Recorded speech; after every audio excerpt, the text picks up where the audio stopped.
আজি আপোনালোকৰ ঘৰত কোনোবা এজন আলহী আহিছে, আহাৰ মাত্ৰকে আপুনি কি কাৰণে আহিছে এইটো সুধিব নালাগে। প্ৰথমে তেওঁক বহুৱাব লাগিব, পাৰিলে চাহকাপ দিব লাগিব, তাৰপিছত কুশল বাৰ্তাটো সুধিব যে আপোনাৰ ভাল নহয়, আপুনি কি কাৰ্যত আহিছিলে, পিছতহে আপোনালোক এনেকুৱা সুধিব লাগে।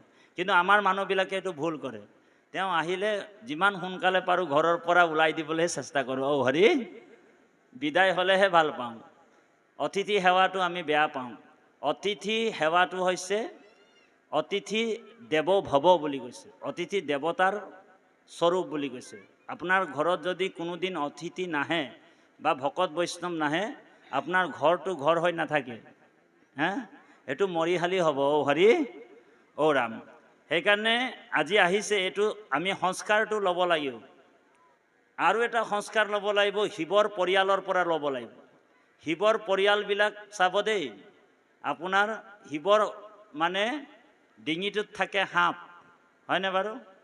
সাপটো থাকে শিৱৰ ডিঙিটোত, শিৱৰ মানে ডিঙিত সাপ, হয়নে বাৰু? আৰু পাৰ্বতীৰ বাহনটো কি? সিংহ।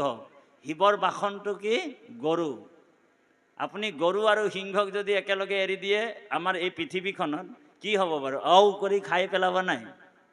কিন্তু তেওঁলোকৰ ঘৰৰ পৰিয়ালটো কিমান মিলা প্ৰীতি চাওক, হা, একেলগে থাকে। আকৌ আপোনাৰ সাপক কি, হেৰি গণেশৰ আপোনাৰ বাহন কি? হা, এন্দুৰ বা নিগনি, হয়নে বাৰু? কিন্তু সাপে কি খাই ভাল পায়? নিগনি খাই ভাল পায়। কিন্তু তেওঁলোকৰ ঘৰত তেনেকুৱা হয় জানো? নহয়। মিলা প্ৰীতিটো চাওক, হয়নে বাৰু? আকৌ সাপক আৰু এটা বস্তু খাই ভাল পায়, কি? ময়ূৰ পক্ষীটো কাৰ বাহন? বোলে কাৰ্তিকৰ বাহন, হয়নে বাৰু? তো আপুনি চিন্তা কৰক, এখন ঘৰত ইমান ধুনীয়াকৈ মিলা প্ৰীতি হয়, ইজনৰ প্ৰতি হিংসা ভাৱনা আছেনে? নাই। তো ইয়াৰ পৰা আমাক এটা কথা আমি ল'ব লাগিব, আমি যেতিয়া আমাৰ মনুষ্যসকলে ইমান মানে হিংসুক হৈ গ'ল এই পৃথিৱীত, ইজনে ইজনৰ প্ৰতি আমাৰ মিলা প্ৰীতি নাই। সেইকাৰণে আমি এই জন্ম কৰ্ম লৈয়ে আমি ভাগে ভাগে নৰকত, স্বৰ্গত আৰু বৈকুণ্ঠত পাওঁ। জন্ম কৰ্ম আমাৰ ইয়াতে লেখা জোখা হ'ব।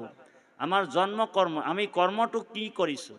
এতিয়া বহুতে আকৌ নিজৰ ককাই ভায়েকৰ ভাগটো খাই পেলায়। অ' হৰি, অ' ৰাম, সেইজনো নৰকত পৰে, সেইজন পতিত হয়। তিনিজনৰ ভাগ খালে পুং নামক এই ৰৌৰৱ